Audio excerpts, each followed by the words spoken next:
మకర తోరణం అంటే ఏమిటో తెలుసా? ఆలయంలో దీనికున్న విశిష్టత ఏంటో తెలుసా? దేవాలయాలలో దేవతా విగ్రహాల వెనుక అమర్చిన తోరణం మధ్య భాగంలో కనుగుడ్లు ముందుకు చొచ్చుకు వచ్చిన ఒక రాక్షస ముఖం కనిపిస్తుంది.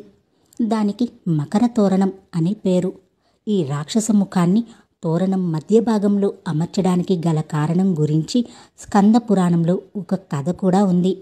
పూర్వం కీర్తిముఖుడు అనే రాక్షసుడు బ్రహ్మను మెప్పించి అనేక వరములను పొంది తద్వారా వచ్చిన బలపరాక్రమాలతో సమస్త భువనములలోని సంపదలను తన సొంతం చేసుకున్నాడట. చివరకు పరమశివుని పత్ని అయిన జగన్మాతను కూడా పొందాలని ఆశించాడు. అతని దురాశను చూసిన కోపించిన మహేశ్వరుడు అతడిని మింగివేయమని ఒక అతి భీకరమైన అగ్నిని సృష్టించాడట.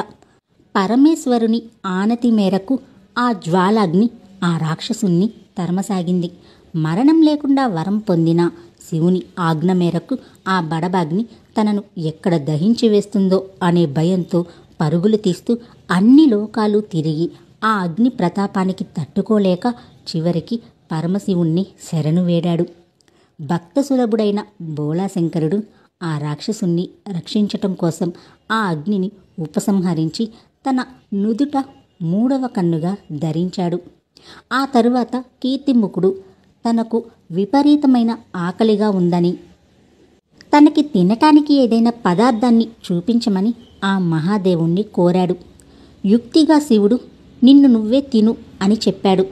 శివుని ఆనతి మేరకు కీర్తిముఖుడు మొసలి రూపం ధరించి తనని తాను ముందుగా తోక భాగం నుంచి మొదలుపెట్టి కంఠం వరకు తిన్నాడు.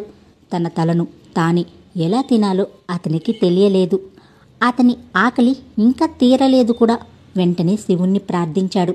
ఆ ప్రార్థన ఆలకించిన పరమశివుడు ఈనాటి నుంచి అన్ని దేవాలయాలలో వెనుక భాగంలోని తోరణాగ్ర భాగాన్ని అలంకరించి దైవ దర్శనానికి వచ్చే ప్రజలందరిలో ఉండే దురహంకారాన్ని, ఆశను తింటూ ఉండు. నీవు అందరికీ పూజనీయుడవు అవుతావు అని వరమిచ్చాడు. ఆనాటి నుంచి కీర్తిముఖుడు దేవాలయాలలోని దేవతా విగ్రహాల వెనుక ఉన్న తోరణ మధ్య భాగాన్ని తన రాక్షస ముఖంతో అధిష్ఠించి భక్తులలో ఉండే దుష్ట వికారాలను, అహంకారాన్ని, దురాశను కబలిస్తున్నాడు.